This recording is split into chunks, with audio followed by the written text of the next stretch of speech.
یہ بغداد ہے، وہ شہر جو دنیا کا دل تھا، جہاں علم کے چراغ روشن تھے، جہاں انسان نے اپنے علم، فن اور تہذیب کی معراج کو چھوا۔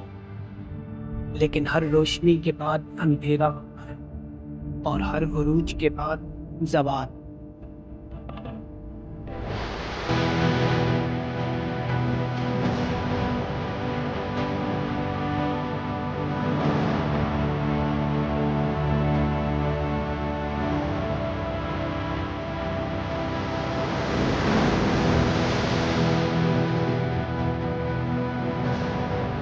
سال 762 عیسوی عباسی خلیفہ ابو جعفر کے منصور میں ایک خواب، ایسا شہر جو علم کا مرکز ہے، بیت الحکمت کی بنیاد پڑی، جہاں البرونی، الفارابی، ابن سینا، الرازی جیسے عظیم امام تھے، یہاں یونانی فلسفہ، ہندی، ریاضی اور فارسی تکنیکی علم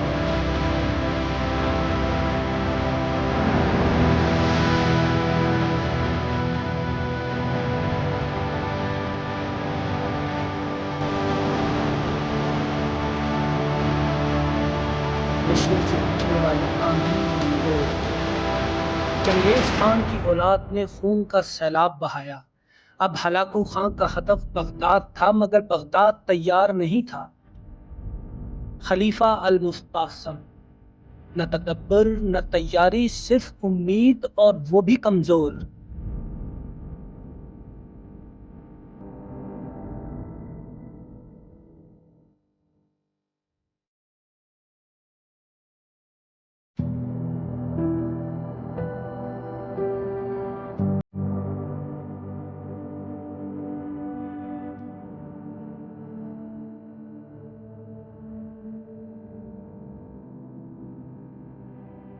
فروری 1258 منگول افواج نے بغداد کو چاروں طرف سے گھیر لیا۔ 10-12 دن بعد بغداد مٹی کا ڈھیر تھا۔ بیت الحکمت کے اوراق دریا میں بہا دیے گئے، علم کے سمندر کو خون اور سیاہی سے آلودہ کر دیا گیا۔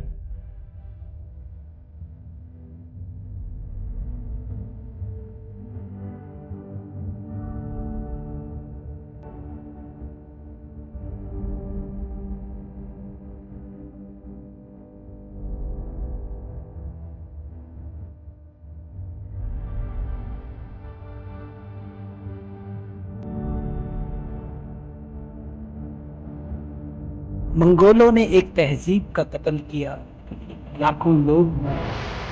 خلیفہ المستعصم عباسی خلافت کی آخری سال قالین میں لپیٹ کر گھوڑوں سے کچل دیا تاکہ خلافت کا خون زمین پر نہ جائے، مگر تہذیب زمین بوس ہے۔ یہ صرف ایک شہر کا زوال نہیں، یہ اسلامی دنیا کے مرکز، اس کی روح، اس کی پہچان کا زوال ہے۔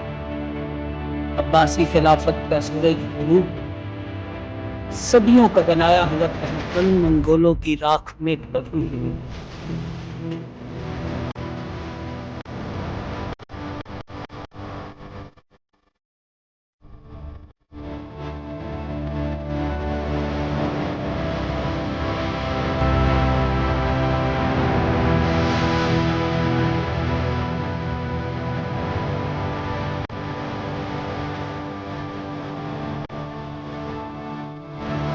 مگر بغداد ملا نہیں۔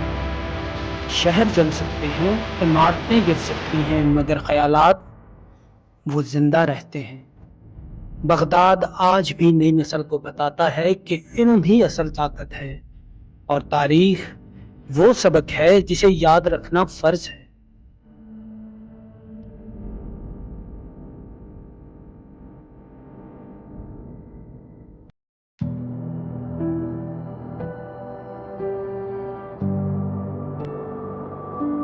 اللہ اکبر اللہ۔ بغداد ایک خواب، ایک سانحہ، ایک سبق۔ یہ ہمیں بتاتا ہے کہ جب اتحاد ٹوٹ جائے، علم ترک ہو جائے، انصاف دفن ہو جائے، تو تہذیبیں مٹی ہو جاتی ہیں۔ لیکن جو قومیں اپنی تاریخ کو یاد رکھتی ہیں وہ دوبارہ اٹھتی ہیں۔ بغداد ایک دور کا اختتام لیکن ایک نئی امید کی شروعات